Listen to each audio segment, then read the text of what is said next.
بسم الله الرحمن الرحيم. الحمد لله والصلاة والسلام على رسول الله محمد وعلى آله وصحبه ومن والاه. أما بعد، من يحيى قاد الرسول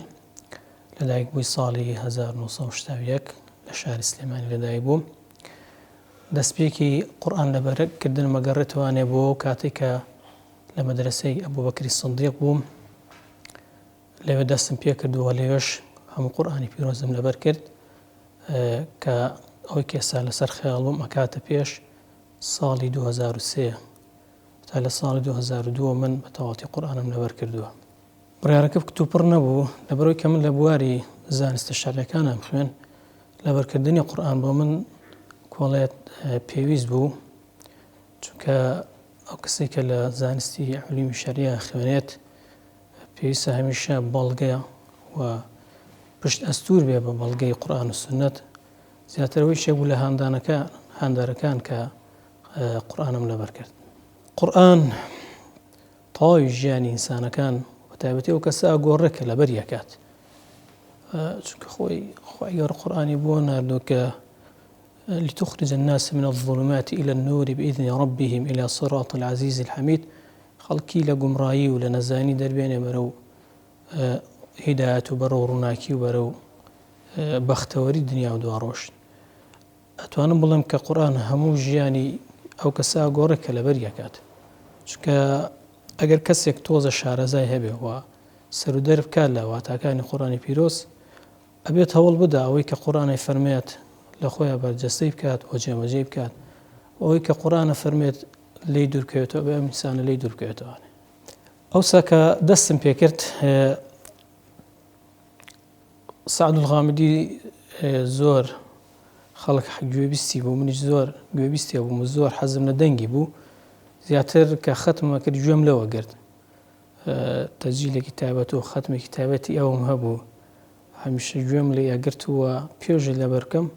گوێم لێوە گرت و ئینجا قورآنەکەم لەبەرە کردەوە. زۆر هۆکارێکی باش بوو، یارمەتی دەرێکی باش بووی کە قورآنەکە لەبەر بکەم. إن الله وملائكته يصلون على النبي يا أيها الذين آمنوا صلوا عليه وسلموا تسليما إن الذين يؤذون الله ورسوله لعنهم الله في الدنيا والآخرة وأعد لهم عذابا أليما والذين يؤذون المؤمنين والمؤمنات بغير ما اكتسبوا فقد احتملوا بهتانا وإثما مبينا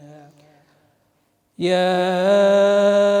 أيها النبي قل لأزواجك وبناتك ونساء المؤمنين يدنين عليهن من جلابيبهن ذلك أدنى أن يعرفن فلا يؤذين وكان الله غفورا رحيما. دیارە لە دوای دامەزراندنی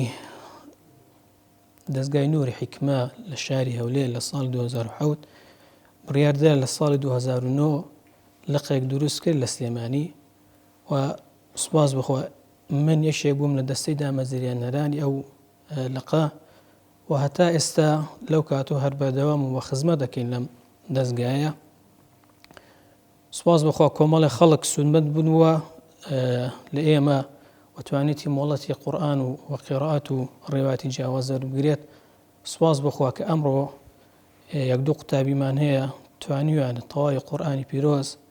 بە لەبەرکردن ختمکەن لەلای ئێمە، کە ئەوەش جێگای دڵخۆشیە. حەزم کرد ئاماژە بۆ خاڵە بکەم. سوپاس بخوا ئێمە لەو کاتۆ تا ئێستا بەردەوامین.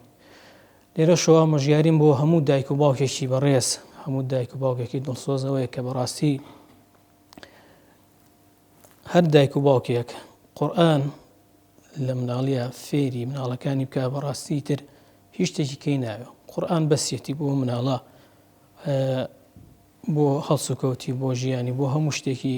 قورآن بەسێتی داواکارم کە گرنگی بدەن بە لەبەرکردنی قورآن بیان نێرن بۆ منکەکانی قورآن بۆی کە لێ فێری قورآن ببن بۆی کە فێری ڕەوشتی جوان ببن بۆی کە فێری هەڵسوکەوتی جوان ببن بەڕاستی ئێستا لە سەردەمی سەرمایەداری کە باڵی کێشاوە سەر هەموو جیهانە کە جیهانی هەمووی کردوێتەوەوانێت لە مادیاتە زۆر گرنگە خێزانی مسلمان ئاگای لە خۆی بێت ئاگای لە ماڵ و مناڵی بێت ئاگای لە مناڵەکانی و کە مناڵەکانی نەفەوتێن بەڕاستی ئەویش بەوە بێت کە بیان نێرە بنکەکانی قورآن بیان نێرن بۆ لای مامۆستایانی بەڕێز مامۆستایانی دڵسۆز ئەوانەی کە بێ بەرامبەر لەبەرخوا خزمەت دەکەن و مناڵەکانیان پێگەێن و پەروەردەیانەکەن هیوادارم کە گرنگی پێ بدەن و کەم تەرخەم نەبن لە ئاسی پەروەردەکردنی مناڵەکانیان